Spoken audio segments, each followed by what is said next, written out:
नमस्कार. इंद्रधनुष्याच्या या भागात आपलं हार्दिक स्वागत. आज आपल्या भेटीला ज्येष्ठ पत्रकार अरुण समुद्रे येत आहेत. आपण त्यांच्यासोबत गप्पा मारून एक विषय समजून घेणार आहोत.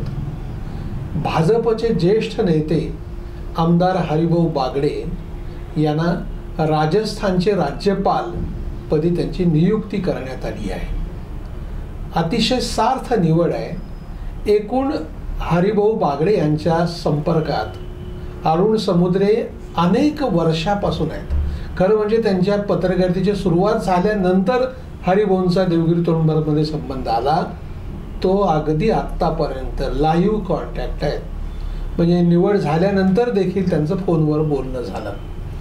अरुण समुद्रेबरोबर आपण गप्पा मारून नेमके हरिभाऊ बागडे यांचा स्वभाव कसा, त्यांचं राहणीमान कसं, त्यांचं वागणं कसं आणि त्यांची ही निवड कशी योग्य आहे हे आपण थेट त्यांच्याशी गप्पा मारून समजून घेणार आहोत. नमस्कार अरुण. नमस्कार. मी जो उल्लेख केला हरिभाऊ बागडे आणि तुमचा संपर्क हा देवगिरी तरुणबागमध्ये तुम्ही काम करत असल्यापासून होता.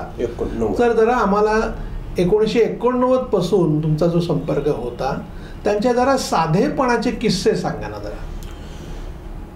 खरं म्हणजे हरिभाऊंचं वय आपलं वय लक्षात घेता त्यांचं अभिनंदन कसं करावं, कारण एकदम खूपच अंतर आहे.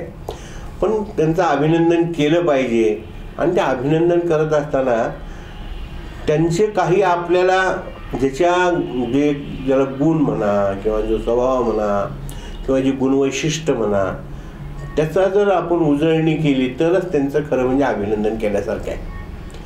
हरिभाऊचा साधेपणा म्हणजे इतका साधेपणा, कधी कधी त्या साधेपणाचं समोरच्याला असं वाटतं आणि मंत्री इतका काय. एक प्रसंग सांगतो.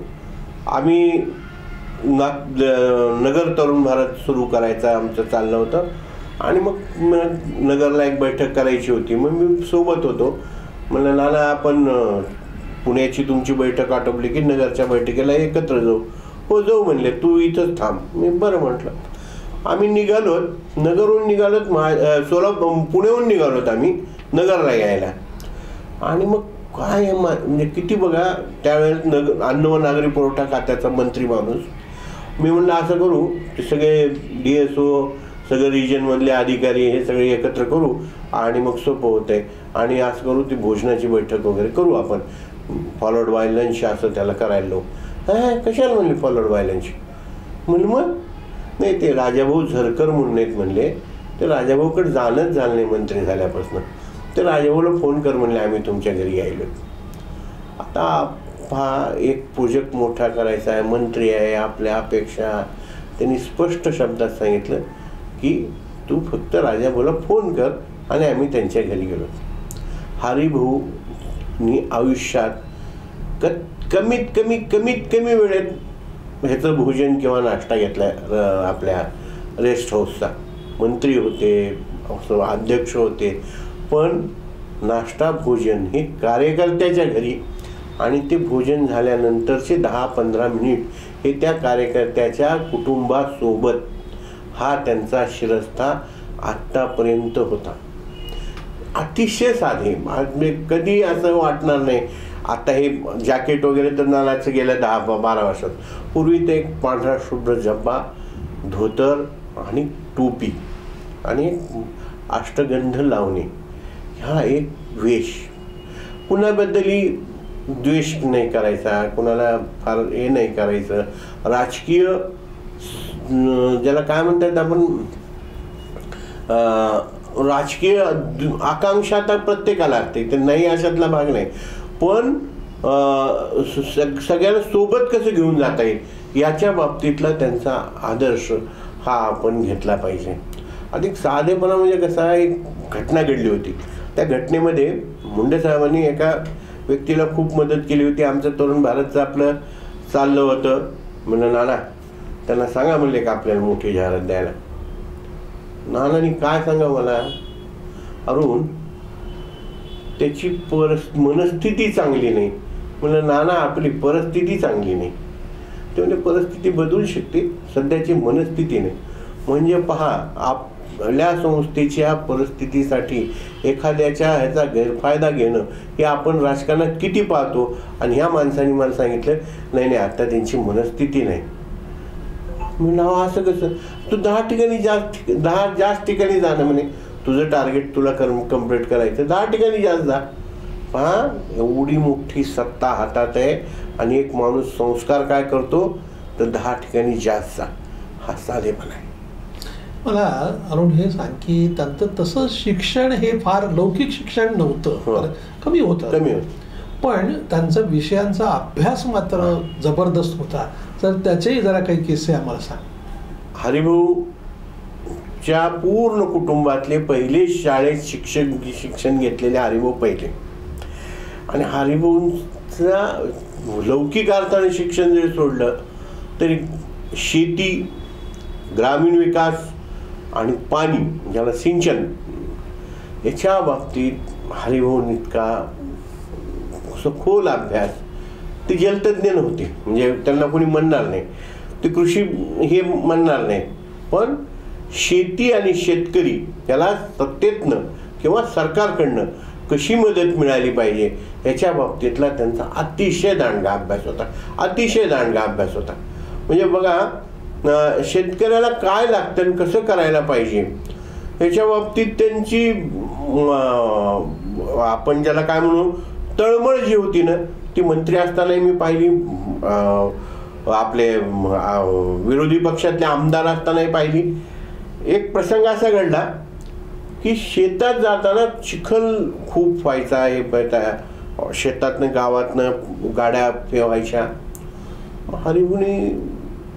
हरिभाऊला मंत्रिपद मिळालं, ते पदही ते हेच मिळालं, रोजगार हमी योजना आणि फलोत्पादन.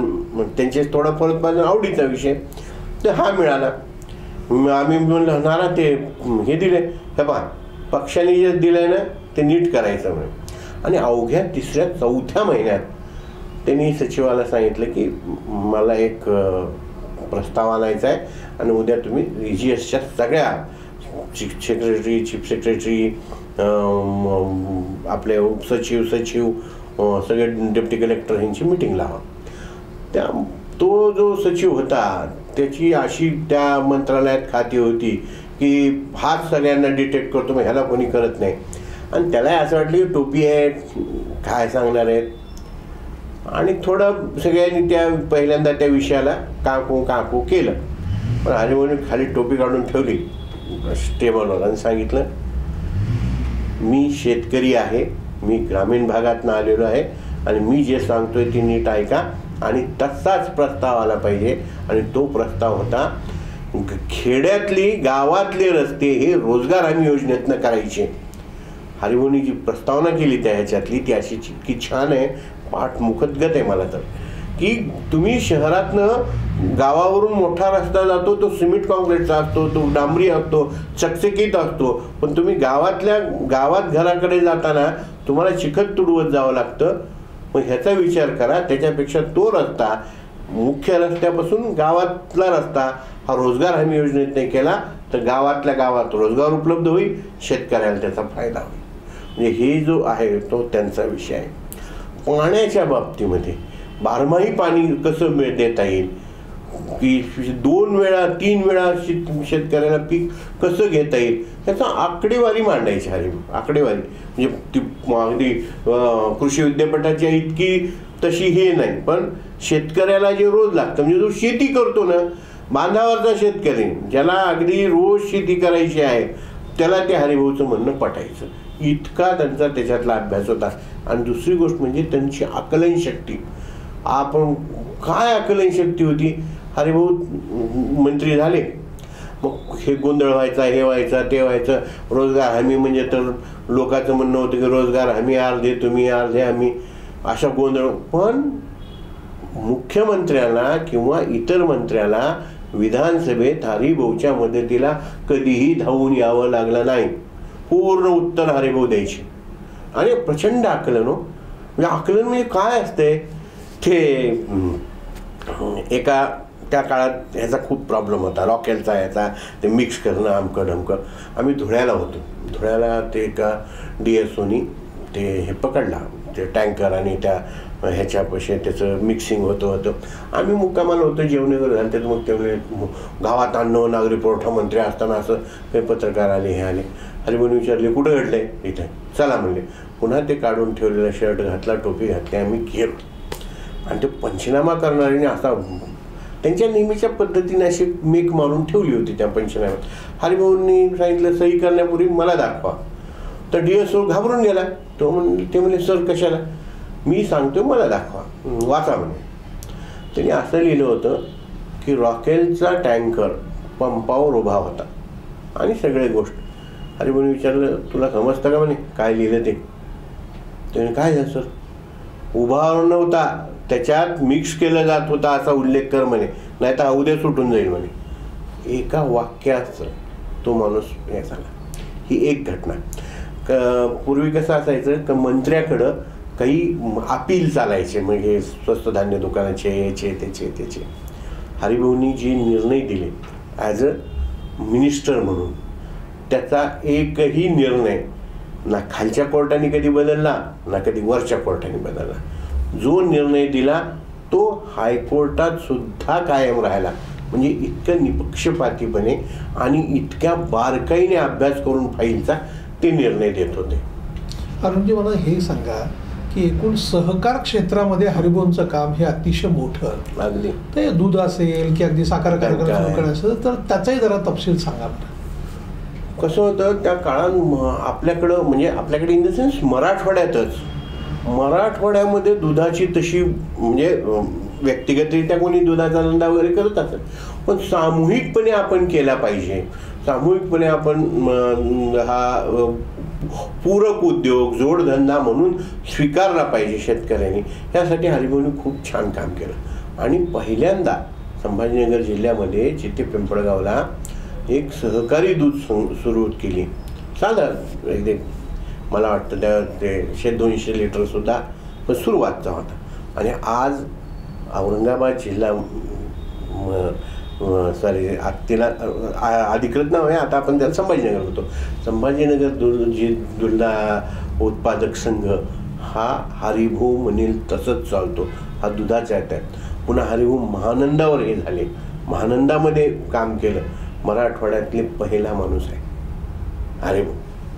दुसरी गोष्ट त्यांचा सहकारातला बारकाई कशी, सोसायटी कशी चालवावी, सोसायटीचं शेतकऱ्याच्या आयुष्यातलं महत्त्व ते खूप छान समजून सांगायचे. शेतकरी म्हणजे निवडणूक आहे, सोसायटीचा चेअरमन आहे, तर ते एवढ्यापुरती नाही आहे. त्याच्या योग्य वेळी त्या शेतकऱ्याला मदत कशी होईल आणि ह्यासाठी ते कसं केलं जाईल. मग ह्या सगळ्या विषयामधून नागरी बँकांचं जाळं सगळीकडे महाराष्ट्रात सुरू व्हायला. त्यावेळेला हरिभाऊंनी सुद्धा एक संकल्प केला आणि देवगिरी नागरी सहकारी बँक तिचे शेअर्स, आणि हरिभाऊ स्वतः शेअर्स गोळा करण्यासाठी संभाजीनगरात फिरलेले आणि तेच नागरी बँक उभी राहिली. त्याच्यानंतर मग साखर कारखानदारीची सुरुवात झाली.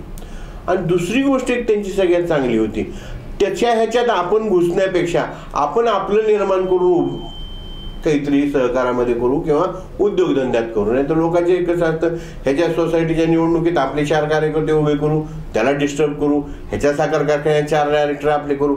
हरिभाऊचा हा स्वभाव नाही.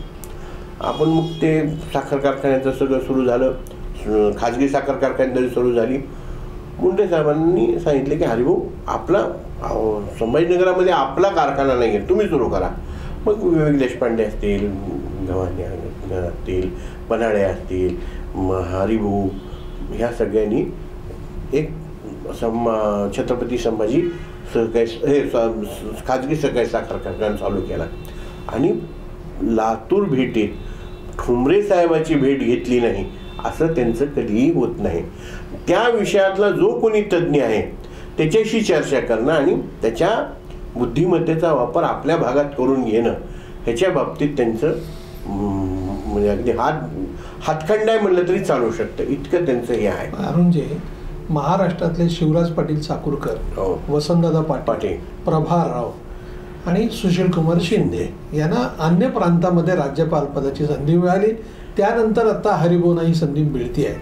तर या संधीबद्दल आपल्याला काय वाटतं? अतिशय क्रिटिकल राज्यात, अतिशय क्रिटिकल पॉलिटिकल क्रायसिस असताना त्यांना राज्यस्थान हे राज्य दिले. याचा अर्थ भाजपच्या वरिष्ठ नेत्यांनी सगळ्या विचार करून केला असेल. पण मी तुम्हाला सांगतो, ह्या सगळ्यामध्ये म्हणजे राम नाईकांनी जसं उत्तर प्रदेशमध्ये एक घडी बसवली, तशी एक व्यवस्थापन म्हणून, कारण हरिभाऊ हे उत्तम व्यवस्थापक आहे. आणि हरिभाऊच्या बाबतीत आणखीन एक आहे, एकदा जर एक गोष्ट ऐकली ती त्यांना पाठांतरासारखीच असते. म्हणजे संभाजीनगरमधल्या किंवा त्यांच्या मतदारसंघातल्या प्रत्येक गावातल्या प्रमुख माणसाचा परिचय हा नावानिशी, तो सुद्धा फर्स्ट नावाने. मी परवा फोन केला, समुद्रे अरुण बोल, ही जी आहे ना, म्हणजे नुसतं समुद्र म्हणलं बरोबर अरुण समुद्रे, हा इतकं हे आहे. त्यामुळं अतिशय उत्तम काम ते करतील. मला एक काही फक्त आपल्या जिल्ह्या लातूर जिल्ह्याविषयीच्या त्यांच्या काही खूप म्हणजे महत्त्वाच्या आठवणी सांगायच्या. ते राज्यपाल पद झालं तरी ते हे सुद्धा विसरणार नाही, त्याची मला खात्री आहे. भूकंप झाला 93ला आपल्या, बरोबर, आणि संभाजीनगरचे सगळे कार्यकर्ते आलते, संघाचे कार्यकर्ते आलते.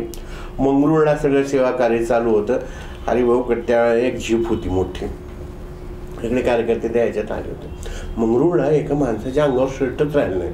मग सगळ्याला वाटप झालं तर एखाद्याला राहून गेला असेल त्या ह्याच्यात. मग त्या माणसाला विचारलं, यांनी बोलून गा, तुम्ही शर्ट का नाही घातला म्हणे. ते म्हणलं काय झालं, मला मिळालं नाही माझं ह्या सगळ्या ह्याच्या, मी बाकीच्याच करायला तुम्हाला नाही. हरिभाऊनी त्या क्षणी स्वतःचा शर्ट काढला, त्या माणसाच्या अंगात घातला आणि स्वतः शाल पांघरून मंगरुळ ते संभाजीनगर असा प्रवास केला. हा स्वभावाचा भाग आहे, त्याचा कुठेही हे नाही, काही नाही. त्याच्यानंतर हरिभाऊ आता मग मध्ये अध्यक्ष जेव्हा झाले तर इथं आले होते, सत्कार होता. सत्कार झाल्यानंतर तुळजापूरला एक कार्यक्रम होता. मला म्हणले आपण तुळजापूरला जाताना भूकंपग्रस्त भागात न जाऊ. मी म्हणलं काय भूकंपग्रस्त भागात, आता झालं एक सगळं. अरे नाही, कबाल्याचा प्रश्न राहिला आहे. म्हणजे पहा, कबाले द्यायचे राहिले होते हे त्यांच्या डोक्यात पक्क होतं. आता प्रश्न आहे, आपण म्हणतो ना ग्रामीण भागाची नाळ जोडलेली असली तर कसं असते, कबाल्याचा प्रश्न त्यांचा राहिला आहे हे त्यांना पाठ होतं. आम्ही गेलो, मग तिथे त्या मंगरुळच्या मार्गावर मध्ये आत जाऊन पुढं तुळजापूर होतं आमचं. तर त्या माणसाच्या बरोबर त्या माणसाने येऊन त्यांना सांगितलं मी अरे हो हो हो म्हणले माझ्या घरी भावाच्या घरी इथं चहाला चला, मी शेतात राहतो पण भाऊ आहे. तर त्या माणसाने अक्षरशः डोळ्यात पाणी येऊन ही आठवण आम्हाला तिथं सांगितली की ह्या माणसाने मला शर्ट दिला होता. आणि कबाल्याचा प्रश्न त्या काळी अध्यक्ष झाल्यानंतर स्वतः आदेश देऊन भूकंपग्रस्त भागातल्या कबाल्याचा प्रश्न हरिभाऊनी सोडवलाय. हरिभाऊ नक्की उत्तम राज्यपाल होतील ह्याच्याबद्दल मला म्हणजे, पण मुळात कसं आहे, कुठलाही स्वार्थ नाही, कुठलाही बडेजावपणा नाही. म्हणजे तर परवा म्हणणार 15 एकरमध्ये एकटे राहणार म्हणतात, पोहे आहे, आपण ह्याला बोलव त्याला बोलव, तिथे उत्सव कर, हा अजिबात स्वभाव नाही. जे आहे, आणि सगळ्यात महत्त्वाचं म्हणजे वेळेची पाबंदी. 11ला जर बैठक असेल 11:05च्या पूर्वीच हरिभाऊ त्या स्थानावर येणार, म्हणजे जिथं पुढे बैठक ठरलेली असेल तिथं. आणि सगळ्यात महत्त्वाचं आता हे जे नवीन वाटतं ना, मला हे दिलं नाही, मला ते दिलं नाही, मला हे केलं मला ते केलं, ही निष्ठा कशी असावी, एखादी गोष्ट आहे ती पूर्ण कशी करावी, त्याचा सगळ्यांनी जर काही घ्यायचं असेल हरिभाऊकडनं तर बस आपण आपल्याला जे काम पार्टीने सांगितलं असेल, आपल्या पार्टीत म्हणून नाही, आपण एखाद्या संघटनेत काम करत असू, आपण एखाद्या संस्थेत काम करत असू, त्या संस्थेत म्हणजे काय नोकरीच म्हणून असेल किंवा संघटना म्हणून असेल, ते जे काम सांगितले ते प्रामाणिकपणे करणं, त्याचं फळ नक्की मिळतं. त्याचं उत्तम उदाहरण आहे ते म्हणजे हरिभाऊ. धन्यवाद, आपण वेळ दिलात, मनापासून आभार. पुन्हा एकदा हरिभाऊचे हार्दिक अभिनंदन.